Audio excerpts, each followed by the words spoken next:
Okay, so I just wanted to go over some important points that you should know that are in the Prezi and just maybe go in a little bit more depth of how to solve linear equations.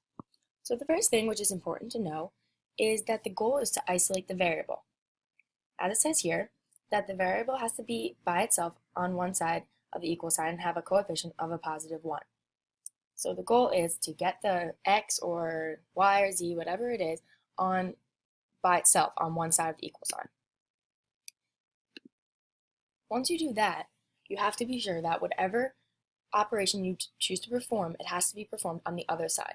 This is called the basic principle of equality, and this is how you will get started with your equations. As you can see, 9x plus 3 equals 21. You subtract 3 from each side, not forgetting to do it to the other side, then you divide 9 by each side, and that gets x by itself, so it is isolated, and you get x equals 2.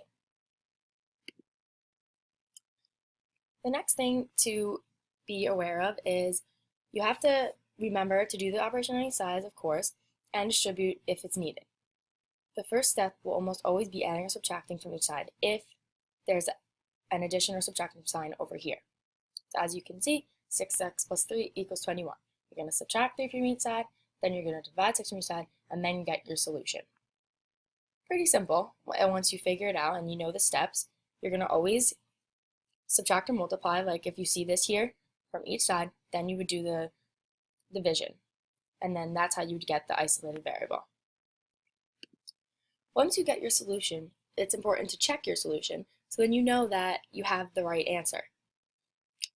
You can also get more than one solution, which I will go into to show you guys, which I'm sure you already know from reading the Prezi, but how you check is right here. You just put your answer that you got into where the x is in the equation, and then you solve it. And if you get the same number, you know that you got the answer right.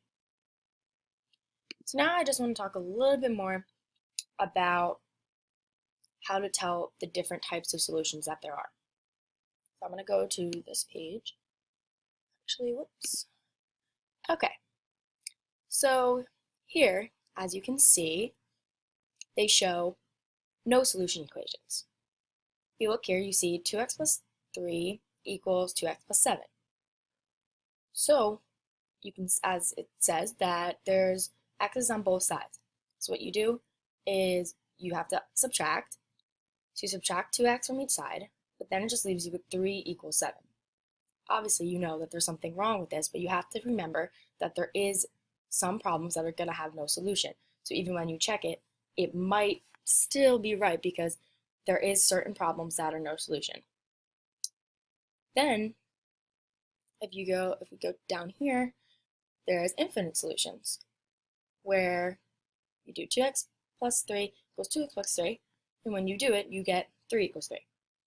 Now this can happen because if you see this kind of equation, if you plug in any number into this x, you're still going to get the same number. So you will get x equals x, just like this.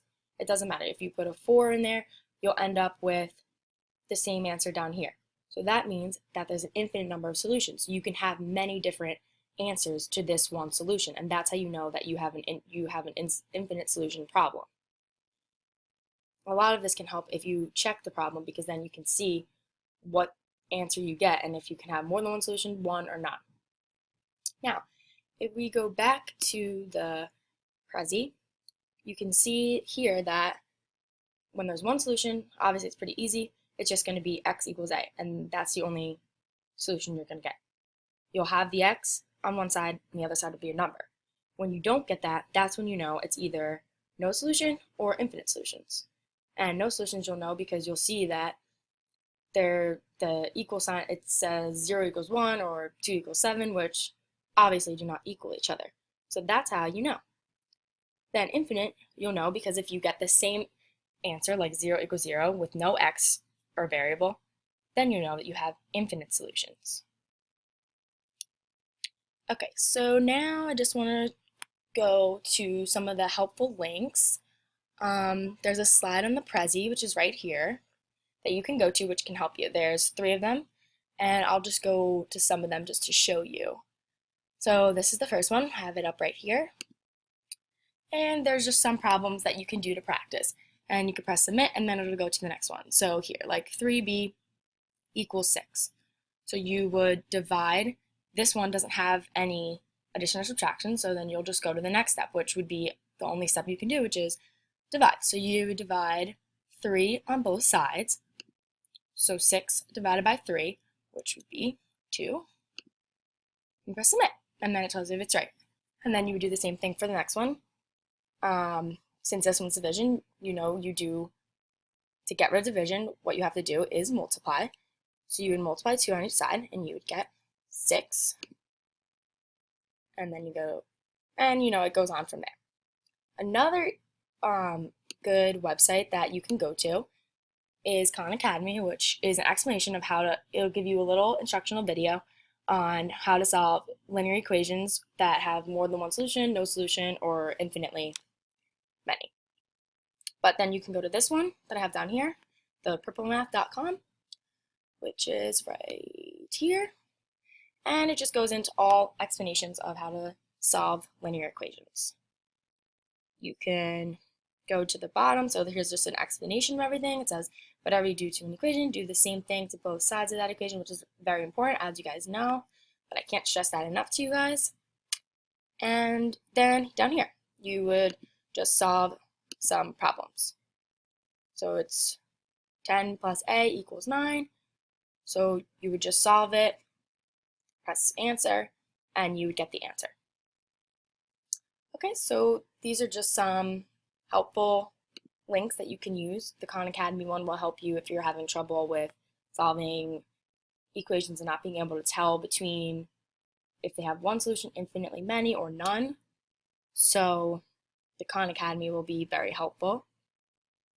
And then just wanted to look over this to make sure you guys understood these, because these are some extra problems I put on the Prezi for you guys to look over.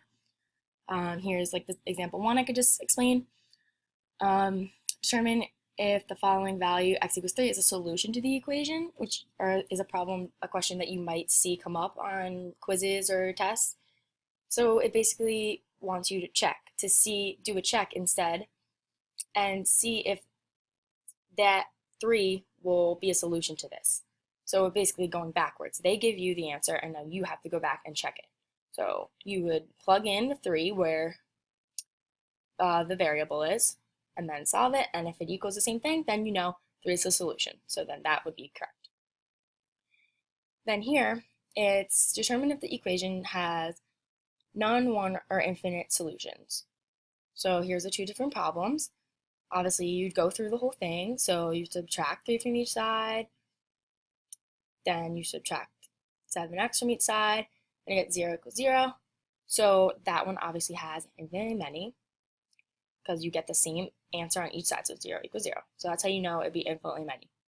Then this one, you would subtract 5, then you subtract 2x, and then you get 0 equals 2.